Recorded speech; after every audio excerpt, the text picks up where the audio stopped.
Today we're going to look at reading zip files with the RadZipLibrary. RadZipLibrary is part of the Telerik RAD controls for Silverlight WPF control suite for .NET XAML development. In this video we're going to see just how easy it is to work with reading zip files from within your Silverlight application. We will read a zip file and then we'll display its contents in the RadGridView Control. Let's go ahead and jump inside of Visual Studio 2010 and get started. So here we are, we're inside of Microsoft's Visual Studio 2010, and we're going to go ahead and we're going to create an application that uses the RadZipLibrary control. So let's go ahead and get started. First thing we're going to do is hit File, New, Project. We're going to select Visual C#, Silverlight, and then Rad Control Silverlight Application.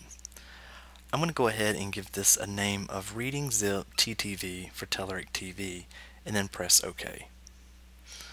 Once I did that, we're going to host the Silverlight application in a new website, and we're also going to be using Silverlight version 5.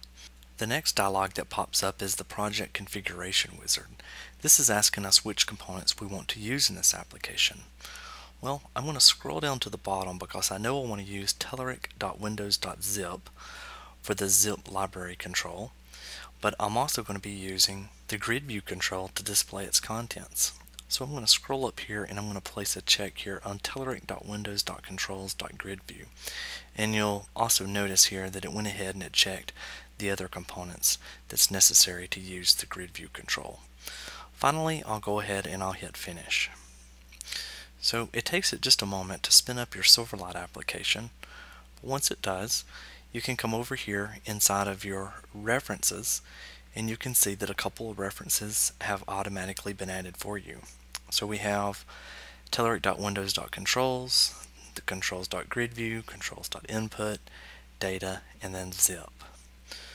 Another thing that you'll notice over here in the main page.xaml is that it went ahead and it added the Telerik namespace automatically for us. So I'm going to begin today by just actually changing this grid into a simple stack panel, and I'll just go down here and I'll fix this as well. And we're also going to set the background here just to a white. So now that we have a stack panel, the first thing that I'm going to do is I'm actually going to put a button on the form. So this button is going to be called our button open, and this is going to read the zip file that the user selects from a dialog. So we'll go ahead and we'll resolve this event handler here, and I'll switch back to the main page.xaml.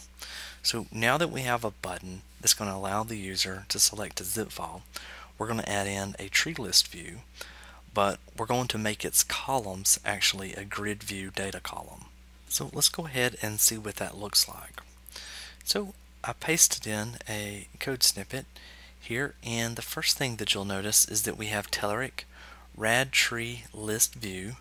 We went ahead and we gave it a name of just file list. Auto generate columns is set to false. So the reason that this is set to false is that we want to define our columns manually down here. So you can see we have our Telerik rad tree list view dot columns, and now we're using our grid view data column. And you can see the data member is actually going to be binding to file name in zip, uncompressed size, and compressed size. Each of these items can actually be accessed through a list of files in the zip package entries collection, which we're about to take a look at in code behind. And then finally we set the header on all three of these columns, which you can go ahead and you can see now inside of the designer. So let's go ahead and let's switch back over to our main page.xaml.cs. I'm going to simply clean up a few of these using statements, and I'm going to add in two more that we're about to use, which is our system.io for a stream, and then our telerik.windows.zip, which will be where we will find our zip package class. So let's go back to our button open event, paste this in, and let's go ahead and take a look at it now. So the first thing you'll see is we have an open file dialog, and then we're going to go ahead and we're going to set the filter to .zip. We're going to show the dialog, and if the dialog is equal to true, then our stream is going to be set to dialog.file.openRead, and then we're going to be using our zip package. So Our zip package, of course, is representing our zip package class, and you can see that it's opening the stream and the file access is set to read. Finally, our file list.item source, which is where we were just looking at just a second ago, and as you see that maps to the rad tree list view, its item source is actually set to the zip package.zip package entries. And so that is where these items, file name and zip, uncompressed size, and compressed size are actually found. So let's go ahead and let's run this application and let's take a look at it in action. So we'll simply do a debug. We'll do start without debugging, and we'll see our application loaded. We can see here we have our file name, uncompressed, and compressed size that we're about to populate data for. We'll go ahead and we'll click on our button called Read Zip File. We're in our temp directory, and I have a file here that's actually named test.zip, which contains several files inside of it.